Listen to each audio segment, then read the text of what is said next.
Hello friends, in the current video we will understand the introduction and solved problems on holding companies.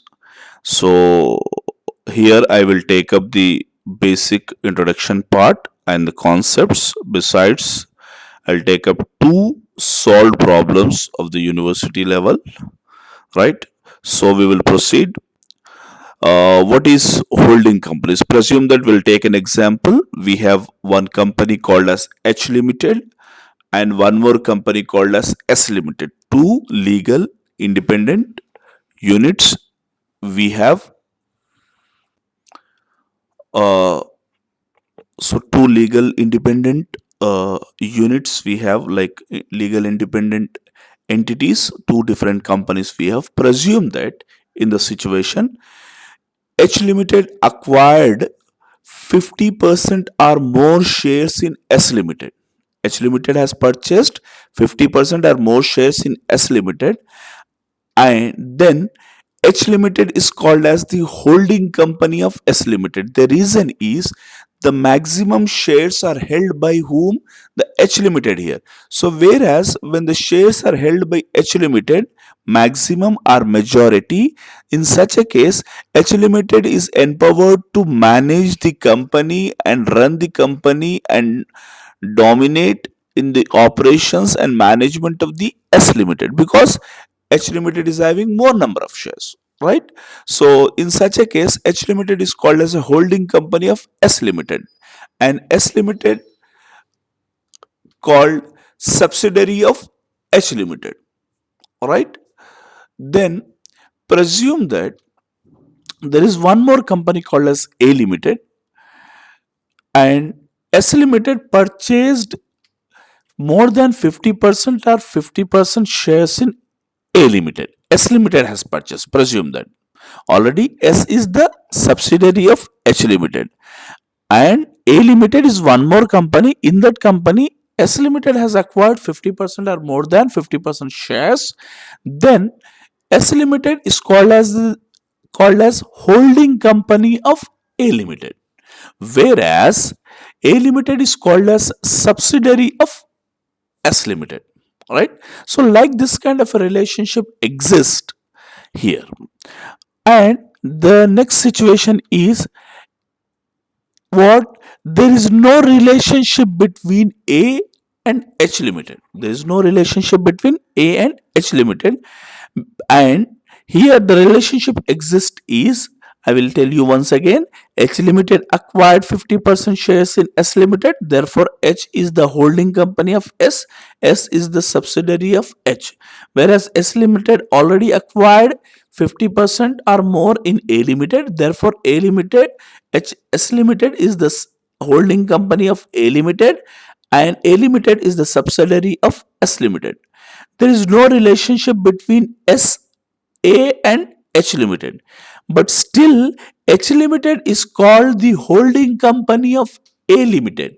The reason is because A Limited is the subsidiary of H Limited subsidiary, right? A Limited is subsidiary of S Limited, S is the subsidiary of H Limited. Therefore, ultimately A is the subsidiary of H Limited, though H did not purchase any shares directly from A. Indirectly, it has purchased from S. Therefore, A Limited is the subsidiary of H Limited, right? So, like this kind of a relationship exists. So, this is the basic crux of holding companies. So, what we have to do, we have to prepare accounts that we will understand, right? So I have to give an introduction, the same thing I have just now explained, right? But the last paragraph is holding companies are able to nominate majority of the directors of subsidiary company and therefore control such companies. So holding companies are capable to control the operations or management activities in the subsidiary company as they hold majority of the shares, right? So when you come to the definition part, under the Companies Act 2013, section 2 subsection 87, we have a definition of subsidiary company, right? Not holding company. So subsidiary company are subsidiary in relation to any other company That is to say, the holding company means a company in which the following 3 points we have given. In the sense what, the if the following 3 points are satisfied, it is called as a subsidiary company. 1. Control the composition of the board of directors. When a greater amount of the composition of board of directors is controlled by one company is called as holding company, and the company in which such control exists, that is company, is called as subsidiary company. Then exercises or controls more than one half of the total share capital either as its own or together with one or more of its subsidiary companies, right? So one or more its subsidiary companies holds shares.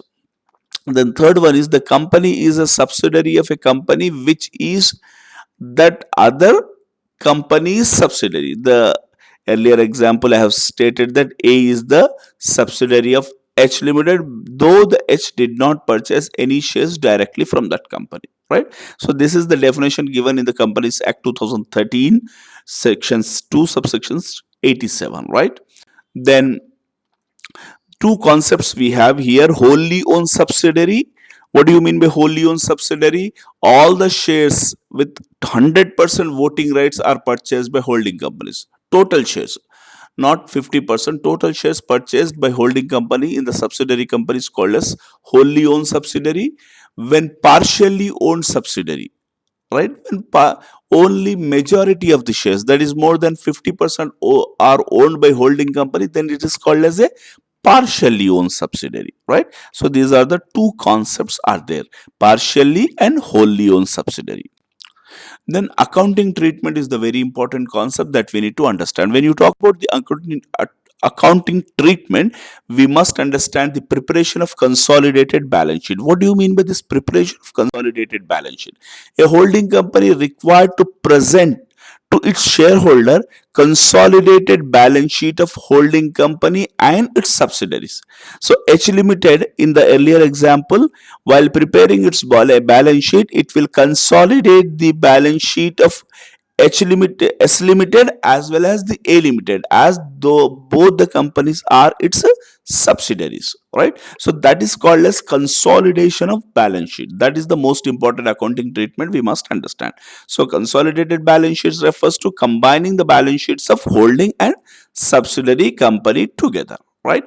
So when you talk about the consolidation balance sheet here, how to consolidate balance sheet? Before that consolidation of balance sheet, we must do some working notes. The working notes are: first, calculation of capital profit. Basically, try to remember that any profit earned by the subsidiary company, any profit earned by the, I am talking about subsidiary company, before the purchase of shares by H Limited, that is holding company, that profit is called as what? Capital profit. That profit is called as capital profit. Clear? Any profit earned before acquisition of shares by holding company is capital profit. And how to calculate that capital profit? So here you can write capital profit. Uh, you can calculate however he has given in the question, but the most important is that capital profit is to be divided between two parties. One is the share of holding company, another one is the share of minorities, right? So here, who is minorities? Suppose the holding company holds the shares in subsidiary company, let's say 60%. What about the 40%? The 40% people are called as minorities, right? So here the two parties, holding company and minorities. So division should be taken place based on the ratio of shares held by holding company and minorities. So capital profit will be divided between holding company, that is capital profit, into percentage of shares by holding company, and minority share is equals to capital profit into percentage of shares held by minorities. In this way we need to divide the capital profit, right? So capital profit, any profit earned before the acquisition of shares by holding company. The next is revenue profit. What is revenue profit? Revenue profit is any profit which is earned after the acquisition of shares by holding company.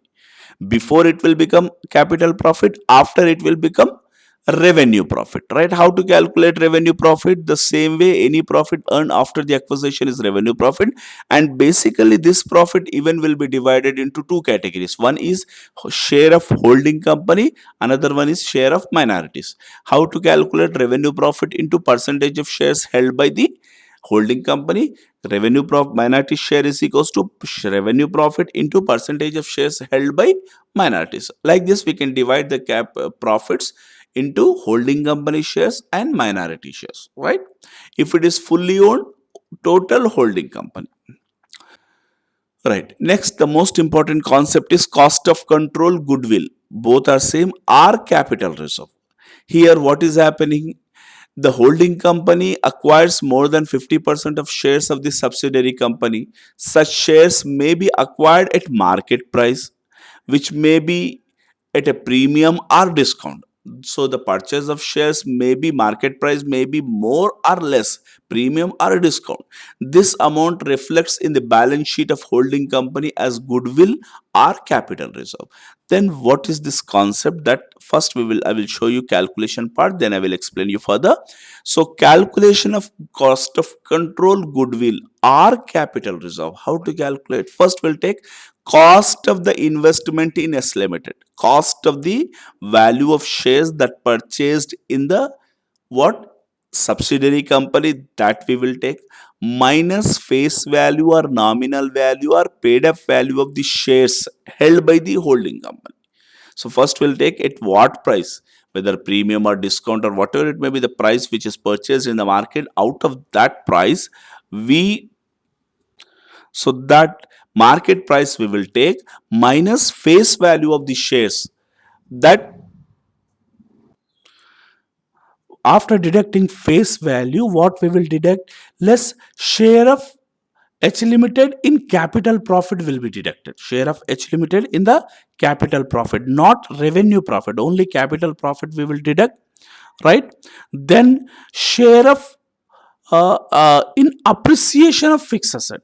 If any fixed asset value increases, that will be deducted. Then add in the share of depreciation of fixed asset. Then fixed asset value if decreases, that will be added. So like this we will calculate and resultant figure. If we get positive figure, that is called as goodwill, right? If we get negative figure, that is called as capital reserve, right? So while working out the problem, I will explain this basic crux why it is called as goodwill and capital reserve. There I will make you understand clearly. Next, minority interest. What is this minorities? I have explained in the earlier slides that whoever holds, after holding the shares by holding company, whatever the shares left by the holding company, that shares comes under the category of minority shares. So what is that minority interest? The claim of outside shareholders in the subsidiary company has to be assessed and shown in the liabilities side of the consolidated balance sheet of H Limited. So amount payable to the minorities is an external liability shown as a liability, right?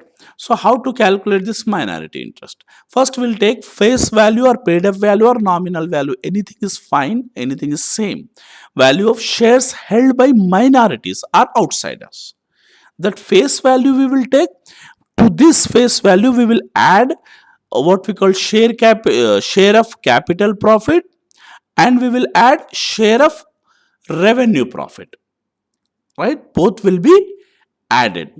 And at the same time, appreciation in the value of fixed assets will be added, depreciation in the uh, value of fixed asset will be deducted, and if any capital loss, that will be capital or revenue loss, that will be deducted. So like this the summation will be called as minority interest, right? Once the minority interest is done, next, right, partly owned subsidiary. One question of partly owned subsidiary that I will take up, right? If you see this question, the question says that illustration 1, the following is the balance sheet of H Company Limited and its subsidiary S Company on 31st March 2000. Liabilities, assets, H company, S company, we have given share capital, each share of rupees 10 each, 14,000, 10,000 in the sense 1,400 and 1,000 shares. Sundry creditors, P&L account information we have given. And when you see the asset side, the most important, 900 shares in S Limited. In which balance sheet? H Limited, that is 12,000. In the sense what? Out of the total shares of S Limited, that is 1,000. The 10,000 divided by 10 I am doing, S Limited by shares. 900 shares have already been purchased by whom? H Limited. Right? Because it purchased 900 shares, it is the holding company who H Limited. Then various assets is given. Then further its question says that find the goodwill or capital reserve and prepare consolidated balance sheet. When H company purchased shares in S Limited, the profit and loss account of S Limited was showing a credit balance of 2,000. Right? So when the company H Limited purchased the shares of S Limited, it was showing a balance of how much? 2,000 rupees. Right? That is, whatever balance which was exist before the acquisition of shares is capital profit, and post acquisition is revenue profit. Right? So out of this profit of 3,000 of the subsidiary company, 2,000 is capital profit, because which was exist on the date of acquisition. And out of 2,000, 3,000, 2,000 is the capital profit, and balance left over 1,000 is revenue profit. So this is the question, and how to solve this question we'll see here. So again, I have taken question for the quick revision sake. The question is available. Now how to solve this question? Right? So as we need to prepare consolidated balance sheet, so we will proceed with the solution. And consolidated balance sheet of H Limited as on 31/3/2000 consolidated I have kept. So I have taken the format of balance sheet. Under that, liabilities rupees, assets rupees. Right? So in order to fill the assets and liabilities, first we need to do working notes. Just now we understood. Right? So we'll come to the working note. Under that, first working note is calculation of shares held by H Limited and minorities. Right? So how to calculate? So first, shares held by H Limited. Out of 1,000 shares in subsidiary S Limited, 900 shares are held by whom? H Limited. Therefore 900 shares divided by 1,000 shares into 100 is equals to 90% shares are held by whom? H Limited. And balance of 10% held by whom? Minorities. Right? So like this, calculation of share of H and minority will be calculated. Then next, second working note, calculation of capital profit. So in this question directly it has stated that the 2,000 is the capital profit which was exist on the date of purchase. So 2,000 is the capital profit, but the most important, we need to divide this capital profit between H Limited, that is 2,000 into 90%, 1,800, and minorities, that is 2,000 into 10%, 200. Then third calculation, that is calculation of revenue profit. Right? So out of total profit of 3,000 of S Limited, 2,000 which is already capital profit, so leftover profit 1,000 is the revenue profit. Again, distribution of revenue profit, share of H Limited, that is 1,000 into 90%, 900, 1,000 share of minorities 1,000 into 10%, that is 100. Working note fourth, we need to take up calculation of goodwill or cost of control, even it is called, or capital reserve. That we will see what we will get. Right? So what is the procedure? First, cost of the shares purchase. So for the purchase of 900 shares, the H Limited has applied 12,000 rupees. Right? That is given in the balance sheet. From that, we need to deduct less face value of the shares. Face value is 900 into 10, that is equals to 9,000, minus share of capital profit. How much capital profit share? That is 1,800. After deducting these two values, the resultant figure 1,200 we are getting. What is this 1,200? 1,200 is positive, therefore it is goodwill. Why it is goodwill? Just understand here. We have paid 12,000 rupees for purchase of the shares of the value of 9,000 plus 1,800. So together the value was 9,000 plus 1,800 is 10,800. But we have paid how much? 1,200. 12,000. How much excess we paid? 1200. The excess payment is called as goodwill. If this amount is negative, in the sense for the more value of shares we paid less amount, then it will be a capital reserve. So like this, if the resultant figure positive, goodwill; if it is negative, capital reserve. Right, we will proceed with the next working note, that is working note 5, calculation of minority interest. Right, very easy. How to calculate this minority interest? First, we'll take up the face value of the shares held by minorities. What is the face value of shares held by minorities? The shares are 100 into 100, that is 1000.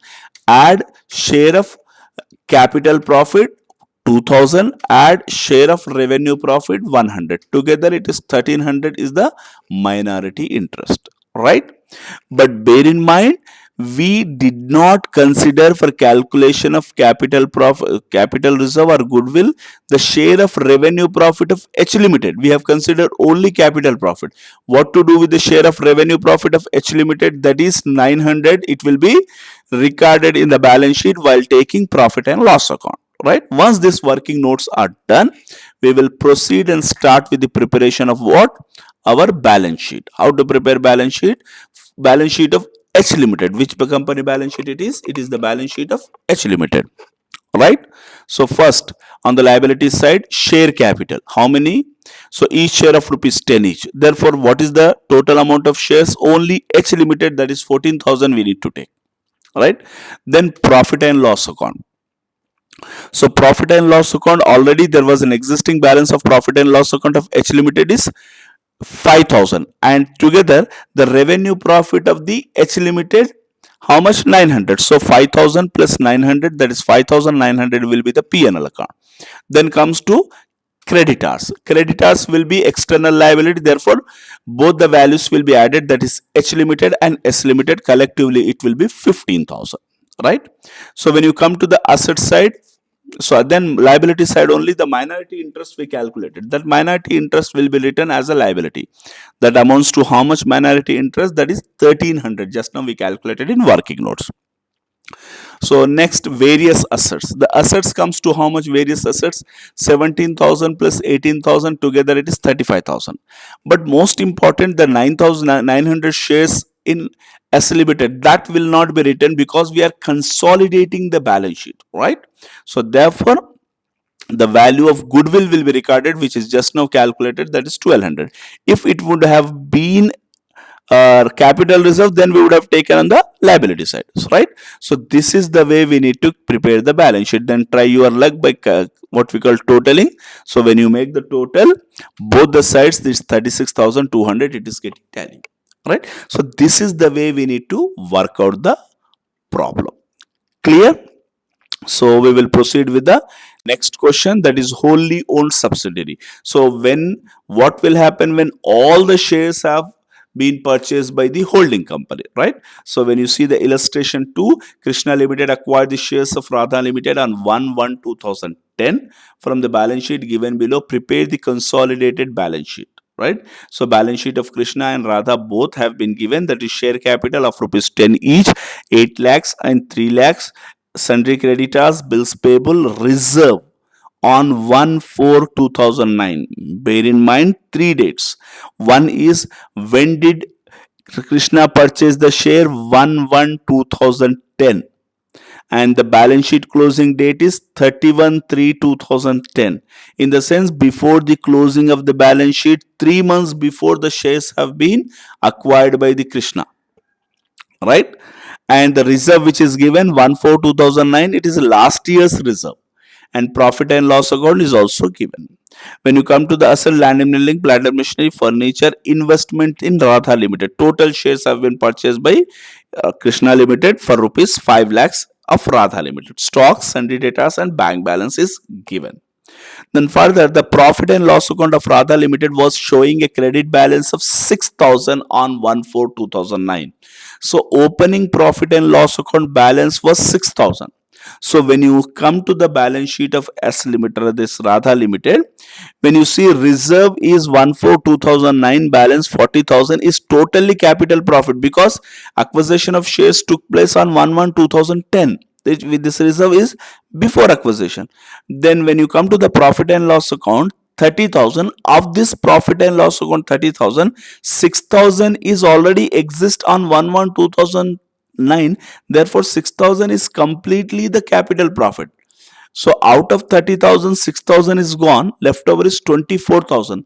Of this 24,000, that is 9 months from April to, that is 31st December, before the acquisition, is what we call pre-acquisition profit.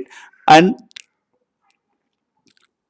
3 months after that, that is 1/1/2010 to 31st March 2010, is post acquisition profit.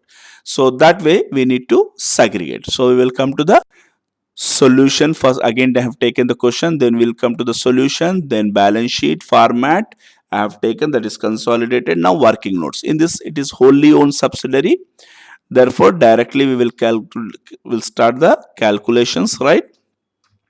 So working notes, under working note, first is calculation of capital profit. Capital profit is PN, total reserve is the capital profit, that is 1/1/2009, which was exist 40,000. Then PNL, which was exist on 1/1/2009, is also capital profit 6,000, which is given in adjustments, right? But what is the profit left over? 24,000. That is profit and loss account, that is 30,000 minus 6,000 is equals to 24,000. Of this 24,000, we need to do 9/12. Why 9/12? Because 9 months it was pre-acquisition.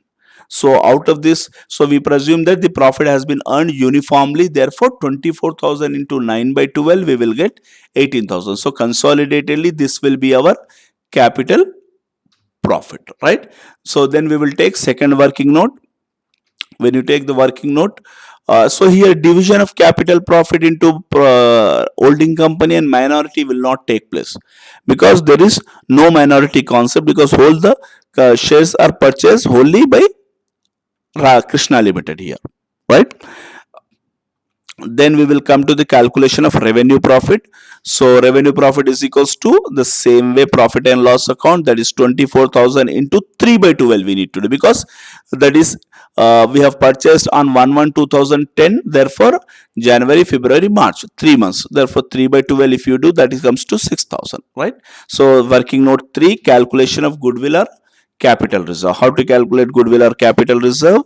Cost of shares purchased 5 lakhs minus face value is already given in the question, that is 3 lakhs, minus share of capital profit 64,000, just now we calculated in the first working note. Therefore the goodwill is equals to 1,36,000. Therefore what it refers to, 3 lakhs plus 64, 3,64,000 worth of the business we purchased for 5 lakhs. Then how much excess payment we made?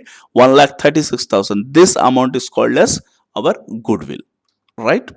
So once we calculate this, then just consolidation of balance sheet, it is very easy. Share capital, same number of shares, 10 rupees each. We will take which company shares? We are preparing Krishna Limited balance sheet, right? Not Radha, right? So Krishna Limited, Radha we can't prepare, right? Because Radha is subsidiary. So total share capital is 8 lakh we will take. Then we will take P&L reserves. Reserves, how much it was there? 2,10,000 of the Krishna, that we will take. Then P&L account of the Krishna 50,000 plus revenue profit 6,000. So 56,000 we will take. Krishna's revenue profit will, sorry, profit and loss account will be 50,000. Its profit will be there, plus revenue profit 6,000 will be added. So 56,000. Then sundry creditors will be made the summation 350 plus 160, 5,10,000, right? Bills payable 40,000 plus 20,000, 60,000. So liabilities part is done. So no minorities are there. Therefore, no minority interest will be written on the liability side. And then come to the asset side. Asset side is quite easy. Make the summation of the assets. Land and building 6,70,000, that is 4 lakhs plus 2,70,000. I did not mention there, but it is directly 6,70,000 I have written. Then plant and machinery 3 lakhs, that is 2 lakhs plus 1 lakh. Furniture and fitting 50 plus 20, 70. Then investment will not be written. Therefore, stock 1,50,000 plus 80, 2,30,000. Sundry debtors 1 lakh plus 60, 1,60,000. Then bank balance 50,000 plus 20,000 comes to 70,000. So then The balance sheet will goodwill amount, sorry, goodwill we forgot to write. Goodwill we calculated 1,36,000. Then make the summation both the side, it is getting tally with 16,36,000. So this is the basic crux of the holding companies I have explained, right?